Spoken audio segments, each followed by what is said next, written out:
보시는 하나님의 말씀은요, 마가복음 6장 45절로 52절 말씀입니다. 마가복음 6장 45절로 52절 말씀입니다.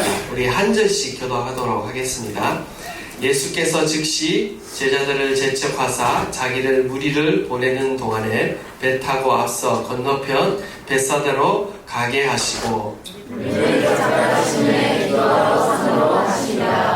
저물매 배는 바다 가운데 있고 예수께서는 홀로 무태에 계시다가 바람이 거스름으로 제자들이 힘겹게 도전는 것을 보시고 밤 사경쯤에 바다 위로 걸어서 그에게 오셔서 지나가려고 하시네. 제자들이 그가 바다 위로 걸어오심을 보고 유령인가 하여 소리 지르니 그들이 다 예수를 보고 놀라니라. 이에 예수께서 곧 그들에게 말씀하여 이르시되 안심하라 하느니 두려워하지 말라 하시고 배에 올라 그들에게 가시니 바람이 그치는지라 제자들이 마음에 심히 놀라니 이는 그들이 어떤 쓰던 일을 깨닫지 못하고 도리어 그 마음이 둔하여 졌음이라.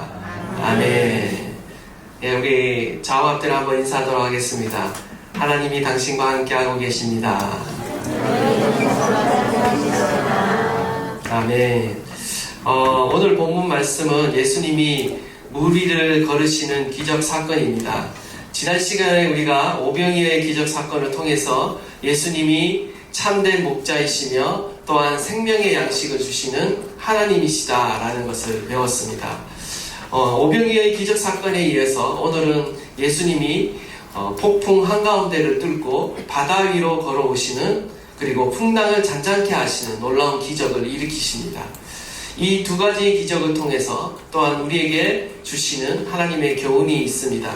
예수님이 누구이신가를 우리가 이 말씀을 통해, 이 기적을 통해 발견해야 된다는 것이죠. 오늘 말씀을 통해서 우리 가운데 주시는 교훈을 한번 살펴보도록 하겠습니다. 먼저 45절을 우리가 다시 한번 보시면요. 오병이어 기적 이후에 지금 예수님께서 제자들을 지금 재촉해서 바다 건너편으로 건너가게 하십니다.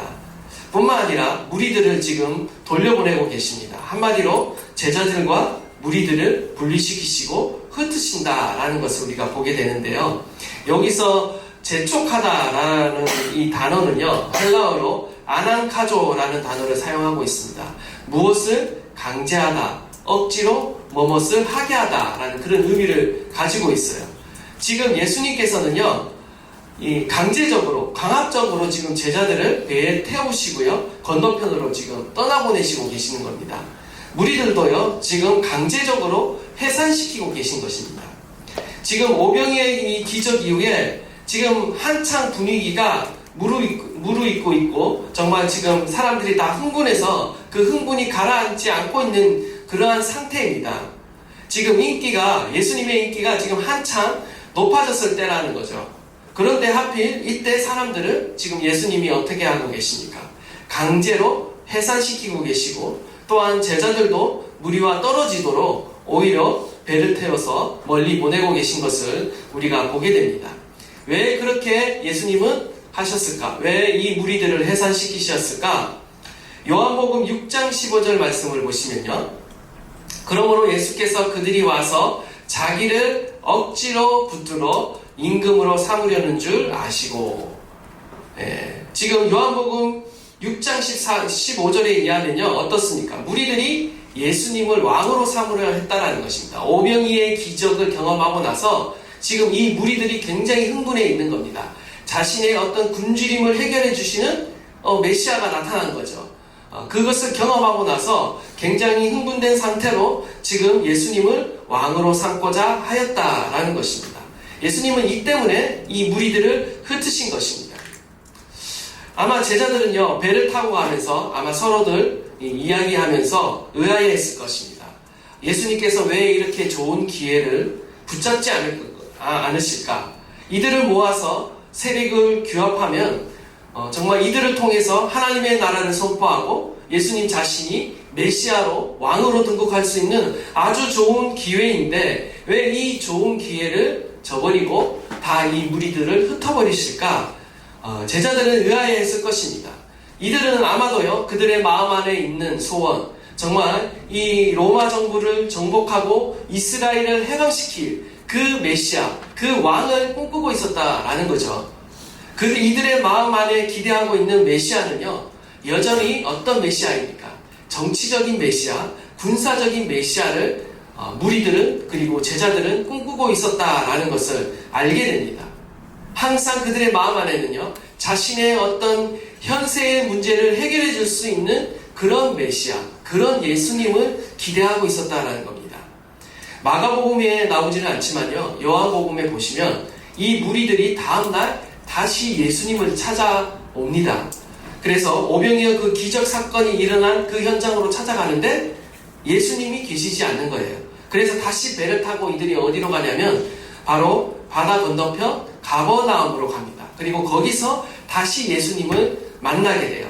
정말 엄청난 열정을 가지고, 열심을 가지고 예수님을 찾아오는 것을 보게 되는데요. 아마 우리 같으면 이럴 것 같습니다. 이렇게 자신의 있는 곳을 알려주지도 않고 이렇게 예수님이 또 바다 건너편으로 건너가셨는데, 이렇게 수많은 무리들이 예수님을 찾아서 이렇게 열심 있게 자신을 찾아오는 그 모습을 보면요, 아마 감동을 받을 것 같아요. 그래서 칭찬하실 것 같아요. 아마 우리라면요. 그런데 이러한 엄청난 열심과 열정을 가지고 자신을 찾아온 무리들을 향해 예수님이 어떻게 말씀하시냐면요, 칭찬하는 것이 아니라 오히려 책망하는 말씀을 하십니다. 어떤 말씀을 하시느냐? 너희가 나를 찾는 것은 표적을 본 까닭이 아니요 떡을 먹고 배부른 까닭이로다. 썩을 양식을 위하여 일하지 말고 영생하도록 있는 양식을 위하여 하라 라고 이렇게 말씀을 하셔요. 무슨 말씀입니까?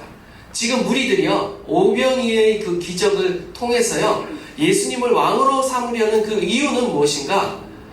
예수님이 행하신 그 표적을 보고 그 표적이 의미하는 바, 그 기적이 의미하는 바, 예수님이 바로 하나님의 아들이시며 예수님이야말로 우리에게 생명을 주시는, 구원을 주시는, 하늘로부터 오는 생명의 양식임을 그들이 깨달아서 알아야 했다라는 거죠. 그래서 그 예수님을 믿고 섬기기 위해, 그리고 생명의 양식을 얻기 위해, 하나님의 말씀을 얻기 위해 예수님을 찾아와야 했다라는 거예요. 그런데 그들은 어떻게 했다라는 거예요? 생명의 양식을 찾아온 것이 아니라 예수님이 하나님의 아들이심을, 구세주이심을 깨달아서 예수님께 순종하기 위해, 헌신이 하기 위해 예수님께 찾아온 것이 아니라 그들은 무엇을 찾아왔다라는 거예요? 바로 육신의 떡을 찾아 예수님을 찾아왔다는 것입니다. 먹고 배불렀기 때문에, 육신의 이 배고픈 문제를 해결해 주었기 때문에 그들이 예수님을 찾아왔다는 겁니다. 무리의 마음은 항상 이렇습니다. 무리들은요, 예수님께 나와 우리의 왕이 되어주세요. 모세와 같이 매일 만나의 기적을 행해 주세요. 그래서 우리의 먹고 사는 문제, 경제적인 문제 해결해 주세요.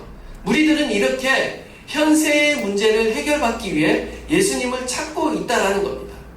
예수님을 그저 자신의 문제를 해결해 줄 수 있는 어떤 위대한 선지자 혹은 어떤 위대한 랍비 정도로 믿고 있다는 것입니다.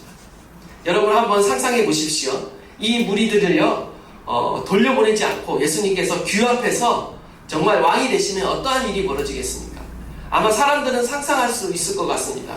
이 오병이의 기적 사건으로요, 장정만 5,000명이 그 당시에 모였습니다. 여인들과 아이들까지 포함하면 10,000명이 넘는 숫자의 군중들이 모였을 것이에요. 근데 장정만 5,000명이 모였다라는 것은요, 개수했다라는 것은 군대에 나갈 수 있는 남자만 5,000명이 된다라는 거예요. 그러면 이 군대로 나가서 군인으로 소집할 수 있는 이 5,000명을요, 50명씩 이렇게 분류를 하면요, 어떻게 되느냐? 50부장을 100명을 세울 수 있고요. 또 100부장을 세우면요, 100부장을 50명 세울 수 있는 숫자입니다. 그리고 1000부장은 5명을 세울 수 있는 숫자예요. 어마어마한 숫자, 어마어마한 군대를 만들 수 있는 숫자라는 것입니다. 이 많은 군대를 예수님께서 왕이 되셔서 이 5,000명이 되는 사람을 가지고 군대를 만들면 어떤 일이 벌어지겠습니까? 일단은요, 불량미를 걱정할 필요가 없습니다. 예수님이 식량이 모자라면 오병이어 기적으로 먹이시면 돼요. 그것뿐만이 아니에요. 전쟁도 두렵지 않아요. 예수님이 왕이 되시고 우리의 군대 대장이 되시면요, 전쟁도 두렵지 않습니다. 왜 그렇습니까? 뭐 칼에 맞거나 다치거나 병들거나 죽거나 해도 상관없어요. 예수님이 다 살리시면 되거든요. 그러니까 예수님이 이끄는 군대는요, 천하무적인 거예요. 아마 그런 군대가 되었을 것입니다. 아마 이들의 마음 안에는 그런 마음이 있었을지도 몰라요. 예수님이 함께 하시면 전혀 인생에 걱정도 없고 두려움도 없어. 이 예수님이 메시아만 된다면 우리는 로마 정부를 정복하고 이제 이 땅 가운데 하나님의 나라를 세우고 다윗의 영광을 다시 회복하리라. 이들의 마음 안에는 어떤 이런 기대, 어떤 인간적인 기대, 세상적인 기대, 어떤 현세적인 어떤 그런 기대들이 이들의 마음 안에 있었다라는 것이죠. 그렇기 때문에 지금 예수님은 이들을 어떻게 하고 있습니까? 예수님은 이들의 무리들을 흩으시고 계시는 겁니다.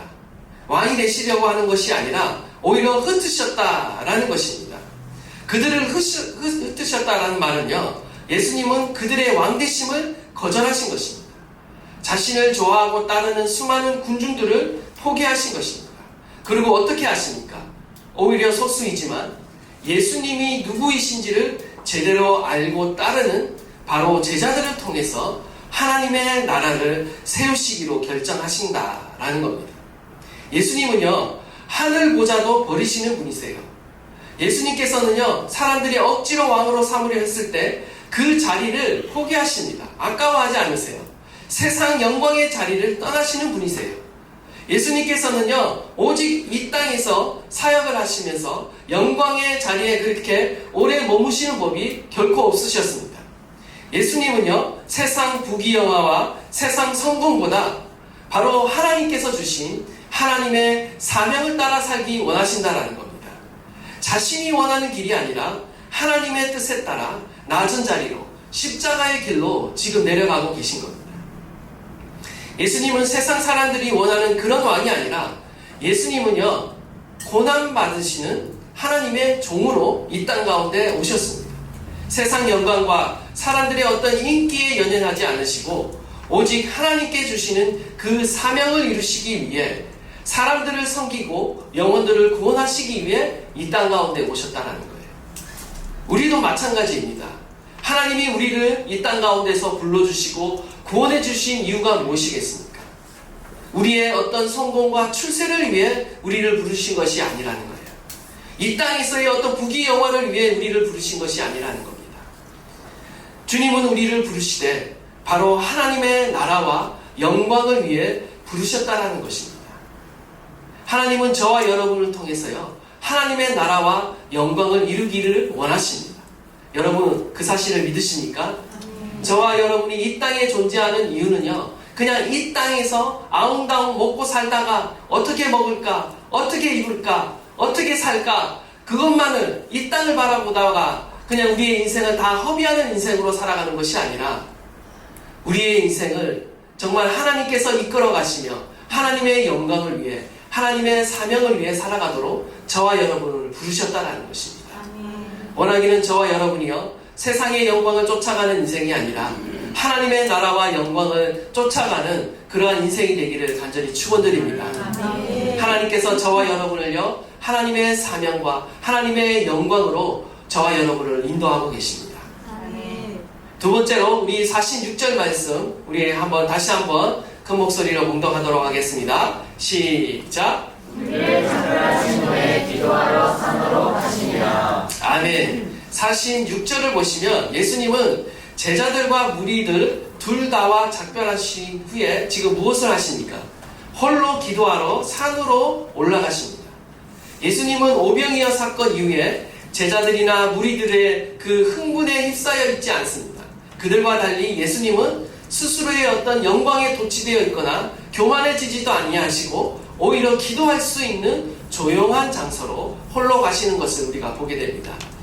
마가복음에서는요, 특별히 예수님께서 기도하시는 장면이 많이 나옵니다. 마가복음 1장을 보시면 예수님께서 각종 병든 자를 고치시고 또 많은 귀신들을 내쫓으셨어요. 온 동네에 소문이 났습니다. 그래서 예수님을 이렇게 찾아오는 수많은 무리들이 정말 몰려와서 문정성시를 이루었습니다. 그런데 거기에서도 예수님이 어떻게 하시느냐? 마가복음 1장 35절을 보시면 새벽 아직도 밝기 전에 예수께서 일어나 한적한 곳으로 가서 거기서 기도하시더니, 새벽에 한적한 곳으로 가서 기도하십니다. 무리들을 피해서 지금 기도하러 한적한 곳 광야로 나가셨다라는 것을 우리가 보게 되는 것이죠. 예수님의 삶에 있어서 기도의 우선순위가 있다는 것을 우리는 봐야 하는 것이죠. 예수님은 그 어떤 사역보다 하나님과 친밀하게 교제하는 것을 최우선으로 하고 있다는 것입니다. 특별히 예수님께서는요, 큰 기적이나 능력을 행하시고 나서 항상 광야나 한적한 장소로 물러나시는 것을 보게 됩니다. 그곳에서 또 다시 하나님과 친밀하게 교제하고 있는 그런 모습을 발견하게 되는데요. 이것은 무엇을 말하느냐? 예수님이 행하시는 그 모든 능력의 그 배경, 그 능력의 비결은 무엇인가? 바로 하나님과 교제하는 그 기도의 시간으로부터 그 놀라운 역사들이 나타난다라는 거예요. 예수님이 행하시는 그 모든 능력의 배경에는요, 주님과의 친밀한 교제가 있다라는 것입니다. 예수님은 항상 몰려드는 병자를 치료하시고 또한 말씀을 가르치기 위해서 매우 분주하고 바쁜 삶을 살아가셨습니다. 그러나 그런 바쁜 삶에도 불구하고 항상 기도의 우선순위, 하나님과 교제하는 그 시간을 놓치지 않고 있다는 거예요. 그리고 그 일을 통해서 하나님의 그 놀라운 일들, 그 분주한 일들, 바쁜 모든 일들을 감당하고 있다는 것입니다. 오늘 본문 가운데 무리들과 제자들을 다 돌려보내신 이유도 그 중에 하나가 뭐냐? 바로 하나님과 홀로 친밀하게 교제하기 위해서다라는 것을 우리가 보게 되는 것이죠. 예수님께서는 이 시간을 통해서요, 하나님으로부터 재충전 받는 시간을 가지셨을 겁니다. 다시 주님으로 인해, 주님과의 그 교제로 인해, 하나님과의 그 친밀한, 은밀한 교제로 인해 우리 예수님은요, 그 모든 일을 감당할 수 있는 영적인 힘을 재충전 받았다라는 것이죠. 그리고 또 한 가지는 무엇이냐? 이 기도의 시간을 통해서 자신을 왕으로 삼으려는 그 무리들의 인기로 인해 자칫 넘어질 수 있는 마음의 유혹과 시험을 다스릴 수 있었다라는 겁니다. 예수님도 인간으로 이 땅 가운데 오셨기 때문에요, 인간적인 유혹을 받게 됩니다. 쉽고 편한 길을 찾고 싶은 그 유혹을 받게 되는 거죠. 그리고 세상 사람들의 그 인기를 힘입어 왕이 되고자 하는 그런 야망과 욕심의 그 유혹을 받게 된다는 겁니다. 그러나 예수님은요, 이 주님과 교제하는 이 시간을 통해서 어떻게 됩니까? 자신의 그 사명을 다시 한번 재확인하는 거예요. 자칫 넘어질 수 있는 그 사단의 유혹과 시험을 이기는 것이죠. 자신이 이 땅에 오신 이유가 십자가의 죽음을 통해 전 인류를 구원하시려는 자신의 그 본연의 사명을요, 잊어버리지 않고 재확인하는 시간이 되었을 거라는 겁니다. 결국 예수님께서는 이 기도의 시간 이후에 다시 무리를 걷는 놀라운 기적을 행하십니다. 그리고 풍랑을 잔잔하게 하는 그 기적을 행하십니다. 그렇습니다. 예수님을 따라 살아가는 저와 여러분도 마찬가지예요. 예수님이 주시는 사명을 감당하기 위해서는요, 저와 여러분에게도 절대적으로 바로 주님과 교제하는 이 시간이 필요하다는 거예요. 하나님과 교제하는 이 시간이 필요하다는 것입니다. 세상 사람들과 잠시 작별하는 시간, 정말 구직장의 일과 때로는 교회의 사역과도 잠시 작별하는 그 시간이 우리 가운데 필요하다는 거예요. 하나님의 얼굴을 구하는 시간이 우리 가운데 필요하다는 것입니다.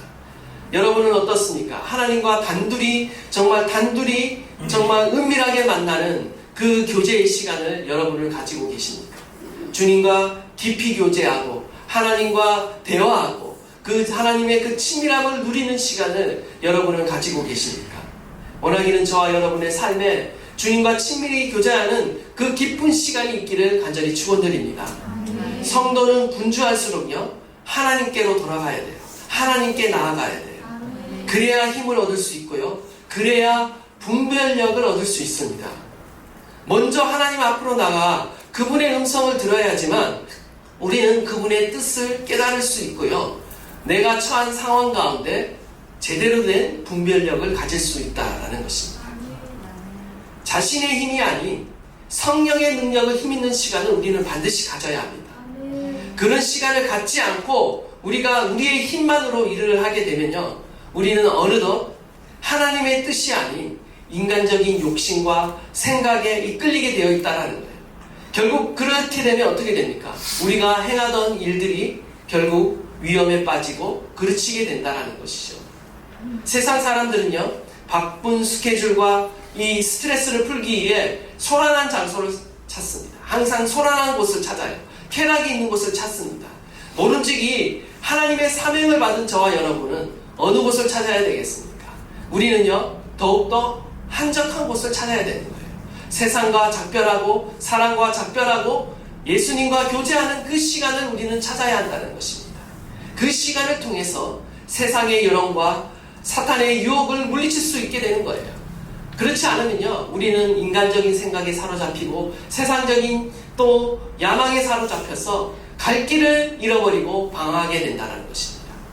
우리는 이러한 기도의 자리를 통해서 하나님으로부터 직장과 사업과 가정을 감당할 수 있는 그 모든 능력과 지혜를 공급받게 되는 것입니다. 바쁠수록 분주할수록 우리는 기도의 자리로 나가야 된다는 것입니다. 만약에 우리가 분주한데 기도하지 않으면요, 결국 우리는 바쁜 일에 끌려다니게 됩니다. 환경에 끌려다니게 돼요. 그리고 고난과 시련 앞에, 광풍 앞에 바람이 부는 대로 그대로 이끌려 다니는 그런 인생이 된다는 것입니다. 그렇기 때문에 우리가 아무리 분주해도, 우리의 몸이 아무리 피곤해도 기도하게 되면 어떻습니까? 우리의 인생이 끌려다니는 인생이 아니라 오히려 이끌어가는 인생이 될 수 있다는 것입니다. 우리가 일할 때 우리가 우리의 혼자의 힘으로만 일하면요, 우리 혼자 일하는 것이지만 우리가 기도할 때는요, 하나님이 우리와 함께 일하시는 것입니다. 여러분, 기도하시기를 간절히 축원드립니다. 하나님과의 그 친밀한 교제를 날마다 사모하시기를 바랍니다. 여러분, 혼자 일하지 마시고요, 혼자 공부하지 마시고요, 혼자 여러분의 그 능력으로 가정과 사업과 어떤 일을 감당하지 마시고요, 주님과 의논하십시오. 주님의 능력을 구하십시오. 주님의 지혜를 구하세요. 그러면 여러분이 하는 그 모든 일들을요, 주님이 주시는 능력과 지혜로 감당하게 될 줄 믿습니다. 아멘. 마지막 세 번째로요, 예수님은 우리를 폭풍 가운데 지키시며 보호하신다라는 겁니다. 47절 48절 말씀 우리 한번 다 함께 읽도록 하겠습니다. 시작. 저물의 배는 바다 가운데 있고 예수께서는 홀로 물에 계시다가 바람이 거스름으로 제자들이 힘겹게 노젓는 것을 보시고 밤 사경쯤에 바다 위로 걸어서 그들에게 오사 지나가려고 하시매. 아멘. 지금 제자들이요, 바다 한가운데서 폭풍을 만나 지금 힘겹게 노를 젓고 있는 모습을 보게 됩니다. 중요한 것은 지금 제자들이 가는 이 여행길이 자신들이 원해서 가는 길이 아니라 예수님께 강제로 떠밀려서 가는 길이라는 겁니다. 그런데 폭풍을 만난 겁니다. 이것은 무엇을 말합니까? 주님이 가라고 명하신 사명의 길에도 시련과 고난은 있을 수 있다는 것입니다. 우리가 주님께 순종해서 가는 길에도요, 시련은 있을 수 있습니다. 우리는 그것을 이상하게 여겨서 안 돼요. 신앙생활 난 잘하고 있는데 왜 내 삶에는 이 어려움이 계속 오는가? 여러분, 이상하게 여기시지 마시길 바랍니다. 지금 제자들이 주님의 명령에 따라 지금 벳사다로 가고 있어요. 사명의 자리로 가고 있는 겁니다. 거기에 도착하면요, 나중에 한번 본문 이유를 보십시오. 수많은 병자들이, 영혼들이 몰려옵니다. 그런데 지금 바다 한가운데서 폭풍을 만난 것입니다. 주의 명령에 순종해서 가는 이 제자들의 길에 지금 무엇이 가로막고 있습니까? 폭풍이 가로막고 있다라는 것이죠. 항상 우리가 주님의 그 길을 걸어가고 믿음의 길을 걸어가는 데 있어서요, 사단의 방해가 있습니다. 환경의 방해가 있다라는 거예요. 사단의 시험이 있고 때로는 온갖 고난과 시련의 폭풍이 우리 가운데 찾아올 때가 있다라는 겁니다. 주님은 그것을 우리에게 보여주고 계신 것입니다. 예수님을 믿고 따르는 길은 결코 순탄한 길이 아님을 주님은 보여주고 있는 거예요. 풍랑이 있다라는 거예요. 초대교회 성도들은요, 결코 순탄한 길을 걸어가지 않았습니다. 예수님을 믿는다라는 사실 하나만으로도요, 동족에게 핍박을 받았습니다. 나중에는 로마 정부로부터 엄청난 박해를 받았어요. 예수 그리스도를 믿는 길, 예수 그리스도를 따르는 길은요, 결코 넓은 길이 아니에요. 형통한 길이 아닙니다. 어쩌면 좁은 길일 수가 있습니다. 고난을 자처하는 길, 십자가를 지고 가는 길일 수 있어요. 어쩌면 저와 여러분이 지금 제대로 믿고 있기 때문에, 제대로 신앙생활을 하고 있기 때문에 우리의 인생 가운데 때로는 뜻하지 않는 고난과 시련도 있는 겁니다. 당연하다라는 거예요. 어쩌면 저와 여러분이 지금 풍랑과 폭풍을 만났다라는 것은요, 지금 하나님의 그 길로 가까이 가고 있는데 사단이 방해하고 있다는 것을 의미할 수도 있습니다. 오히려 폭풍이 왔기 때문에, 시련이 왔기 때문에 우리는 그 믿음의 길을 포기하려고 하는데, 그 반대라는 것입니다. 그 폭풍을 통과했을 때 하나님이 뜻하신 그 자리에 서 있게 되는 것입니다. 사명의 길에 서 있게 되는 것입니다. 그렇기 때문에 우리는 오히려 폭풍을 두려워하는 것이 아니라 그 너머에 계신 하나님의 뜻을 바라보며 믿음의 길을 걸어가야 한다는 것입니다. 아멘. 여러분, 여러분의 삶에 풍랑이 있고 폭풍이 있으니까 우리가 그렇다 할지라도요, 우리의 믿음을 포기해서는 안 됩니다. 우리의 사명을 포기해서는 안 된다라는 것입니다. 분명한 사실 중 하나는 무엇인가? 하나님께서는요, 우리를 폭풍 가운데서 가르치신다는 거예요. 우리의 믿음을 성장시키신다는 거예요. 폭풍이 제자들을 피해가도록 하는 것이 아니라 오히려 오늘 본문 가운데 어떻게 하고 계십니까? 폭풍 한가운데로 제자들이 통과하도록 만드십니다. 그리고 거기서 말씀하시고 거기서 믿음의 도전을 주고 계세요. 하나님은 우리를 이론적으로만 가르치시는 분이 아니라 실전을 통해서, 실습을 통해서 우리를 가르치신다라는 것입니다. 아멘. 여러분 이해가 되십니까? 아멘. 폭풍 가운데서 우리는 주님의 음성을 듣는 법을 배워야 돼요. 폭풍 가운데서 믿음을 가지는 법을 배워야 돼요.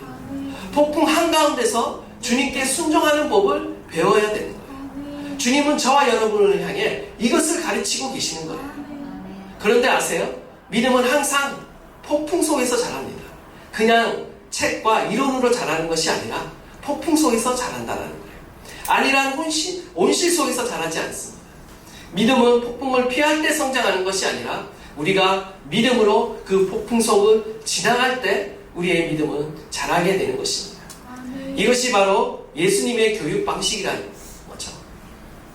그러나 너무 두려워하지 마십시오. 막 이렇게 폭풍, 시련 하니까 주님 믿음은 무조건 다 이게 있느냐, 그게 그 말씀이 아니라, 주님은요, 우리를 폭풍 가운데도 살피시고 지키시고 보호하신다라는 겁니다. 그래서 걱정할 필요가 없다라는 거예요. 아멘.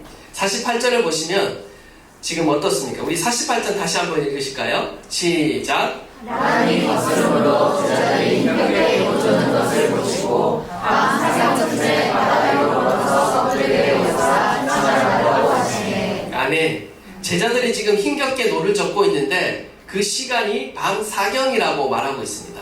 새벽 3시부터 6시 사이를 밤 사경이라고 말하고 있는 거예요. 칠흑 같은 어둠이었을 것입니다.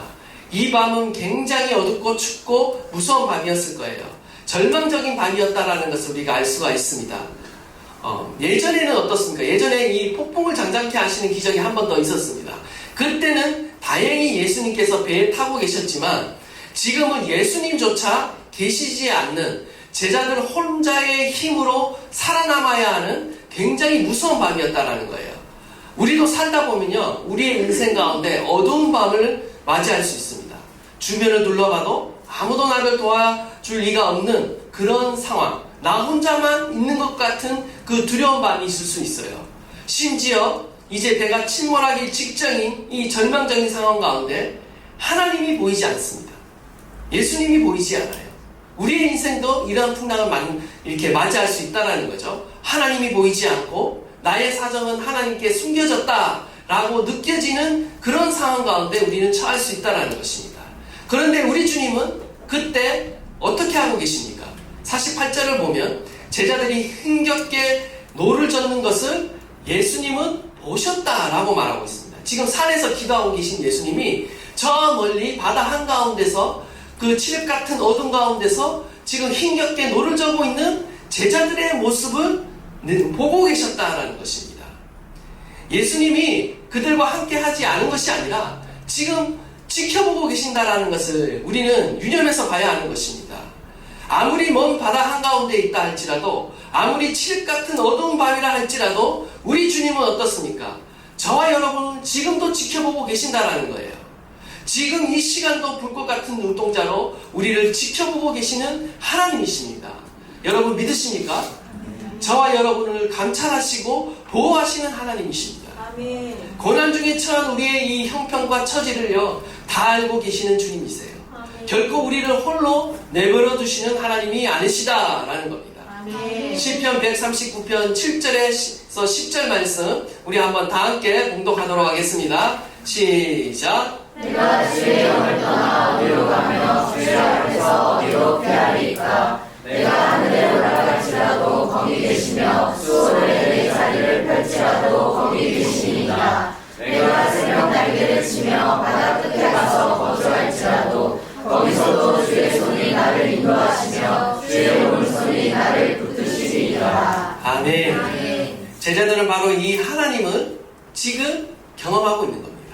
이 말씀하시는 그 어느 곳에서나 계시며 우리와 함께 하시고 우리를 보살피시고 지키시는 그 하나님을 지금 폭풍 가운데 경험하고 있는 것입니다. 아멘.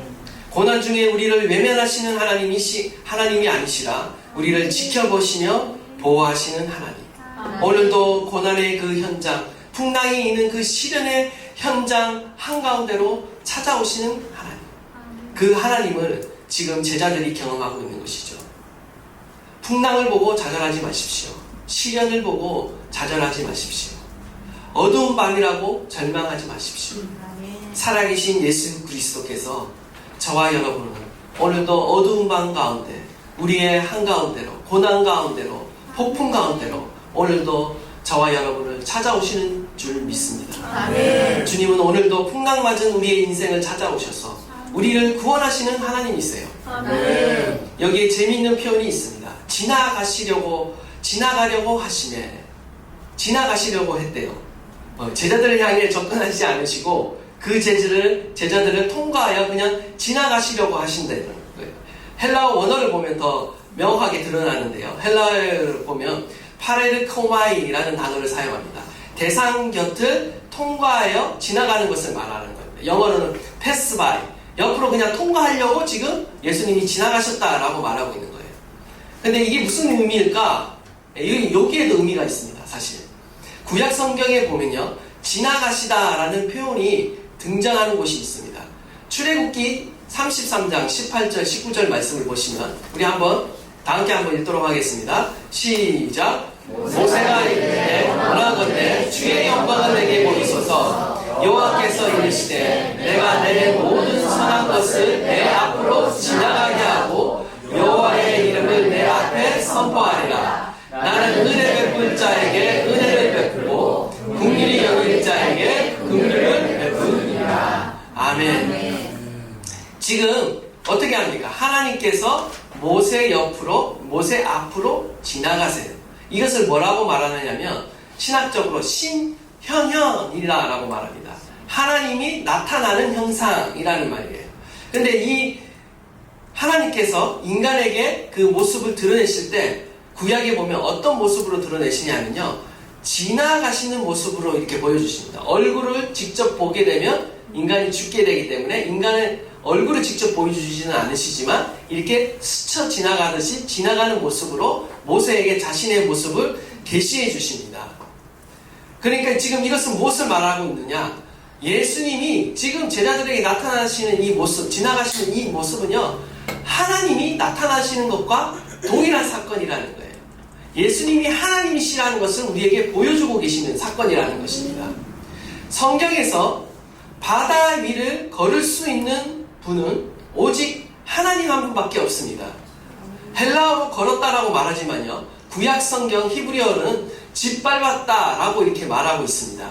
우리 욥기서 9장 8절 말씀, 욥기서 9장 8절 보시면 그가 홀로 하늘을 펴시며 바다 물결을 밟으시며 라고 말하면서 하나님께서 바다 물결을 밟으신다 라고 표현하고 있는데요. 이 욥이 시적인 표현으로 이 시를 썼을 겁니다. 그런데 이 시적 언어로 묘사된 이 하나님의 모습을요 지금 예수님께서 역사적인 사건으로 문자 그대로 실제로 제자들에게 보여주고 계신 거예요. 바다 물결을 밟는 모습을 통해서 내가 하나님이다라는 사실을 그들에게 분명하게 각인시키고 계신다라는 겁니다. 성경에서 바다는요, 항상 혼돈과 죽음의 장소였습니다. 죽음의 세력을 지금 예수님께서 짓밟고 계신 거예요. 혼돈의 세력을 짓밟고 계신 거예요. 악의 세력을 짓밟고 계신 것입니다. 제자들을 헤아려 하고 예수 그리스도를 믿고 믿음의 길을 따라가려는 그런 성도들의 삶 가운데 원수마귀가 공격하고 있는데 예수님께서는 어떻게 하고 계십니까? 오히려 그 악의 세력들을 발로 짓밟으신다, 다스리신다, 통치하신다라는 것을 우리에게 보여주고 계시는 것입니다. 그분이 우리의 하나님이 되심을 우리 가운데 보여주고 계시는 것입니다. 예수님이 말씀하십니다. 뭐라고 말씀하십니까? 안심하라, 내니 두려워하지 말라. 예수님께서요, 자신이 하나님이심을 계시하시면서 지금 제자들에게, 두려워 떨고 있는 이 제자들에게 뭐라고 말씀하고 있습니까? 안심하라, 내니 두려워하라, 두려워하지 말라 라고 말씀하세요. 근데 이것도요, 예수님이 하나님이라는 것을 드러내는 그런 말입니다. 내니라고 해당하는 헬라어가 바로 에고에임입니다. I am입니다. I am. 나는 뭐뭐이다 라는 말이에요. 이 말은 무슨 말이냐? 나는 존재한다 라는 말이에요. 구약에서 모세에게 하나님이 자신의 이름을 계시할 때 뭐라고 계시합니까? 야훼라고, 여호와라고 이렇게 계시래요. 근데 그 야훼라는 뜻은요, 영어로 하면 I am who I am.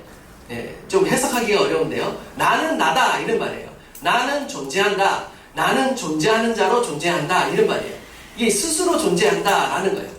그러니까 지금 예수님께서 내니 두려워하지 말라 할 때 이때 똑같이 I am 이라는 말을 썼어요. 나는 나다 라는 말을 쓰신 거예요. 이것은 무슨 말이냐? 나는 하나님이다 라는 것을 다시 한번 강조해주고 계시는 것입니다. 지금 이 사건을 통해서 예수님은 하나님의 아들이심을, 하나님이심을 우리에게 분명하게 보여주고 있는 사건인 것입니다. 우리의 인생 가운데 어두운 밤이 있을 수 있습니다. 풍랑이 있을 수 있습니다. 그러나 우리가 두려워할 필요가 없는 것은 바로 전능하신 하나님, 풍랑을 다스리시는 하나님, 그 어떠한 악의 세력도 다스리시는 그 하나님이, 그 예수님이 바로 우리와 함께하고 계시기 때문인 것이죠. 아멘. 그러한 주님이 우리와 함께하고 계시고요, 우리의 그 고난 가운데 찾아오시는 분이십니다. 그렇기 때문에 우리는 염려할 필요가 없다, 두려워할 필요가 없다라고 주님은 말씀하고 있는 것입니다. 모세는요, 이스라엘 백성들을 이끌고 이집트를 탈출한 인물입니다. 엑소더스, 출애굽을 한 인물이죠. 그 모세를 통해 홍해를 가르고 또 광야에서 만나를 먹이셨습니다. 근데 오늘 이 본문 가운데 나오는 이 사건은요, 지난 시간에 우리가 살펴본 그 오병이의 기적과 함께 누구를 떠올리게 하냐면요, 바로 이 모세가 일으킨 기적, 만나 사건과 홍해를 통과한 사건을 떠올리게 하는 사건이라는 거예요. 이것은 의도적으로 예수님께서 보여주시고 계신 것입니다. 자신이 누구인가?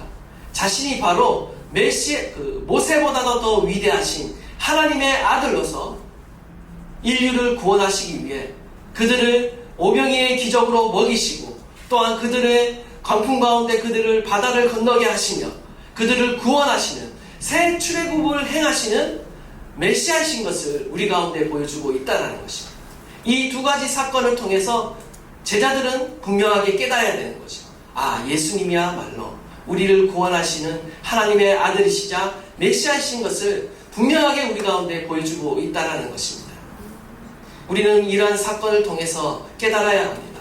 하나님께서 우리에게 주시는 은혜를 통해 깨달아야 돼요. 예수님이 우리의 구세주이시고 하나님의 아들이심을 깨달아 우리는 주님이 주시는 그 사명과 말씀 가운데 순종하며 살아가리라. 다짐할 수 있는 저와 여러분 되시기를 간절히 축원드립니다. 오늘의 우리의 삶에도 어려움과 시련은 있지만 주님은 우리의 기도를 들으시고 우리를 찾아오시고 우리를 지켜보호하시는 하나님이신 줄 믿습니다. 그러기에 우리가 담대하게 주님의 사명을 따라, 믿음을 따라 우리가 이 세상을 살아갈 수 있는 줄 믿습니다. 오늘 우리의 삶 안에도 주님께서 보호하시고 인도하시는 그 놀라운 일들이 계속해서 있게 되기를 간절히 축원합니다. 아멘. 아멘.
그렇습니다.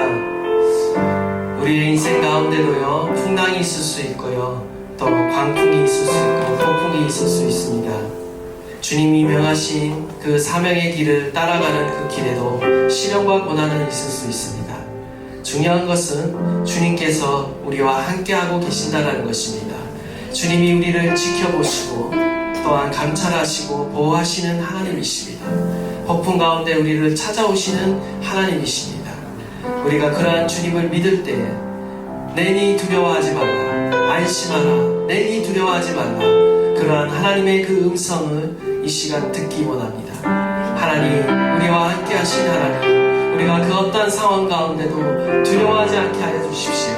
주님이 우리와 함께 하시니 안심하게 하여 주십시오.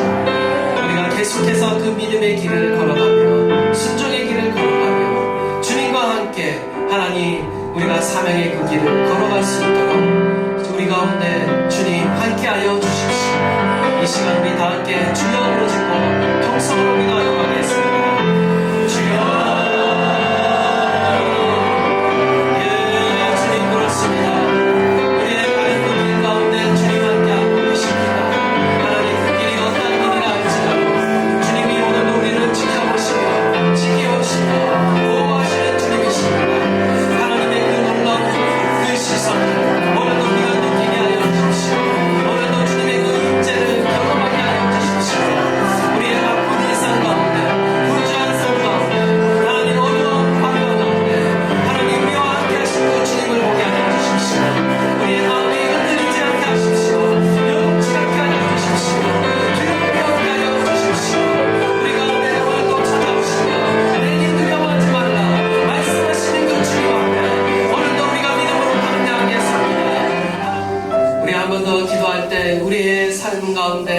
우리의 바쁜 일정 가운데 하나님, 우리의 삶에 주님과 교제하는, 주님과 그 친밀히 교제하는 그 시간을 놓치지 않게 하여 주십시오.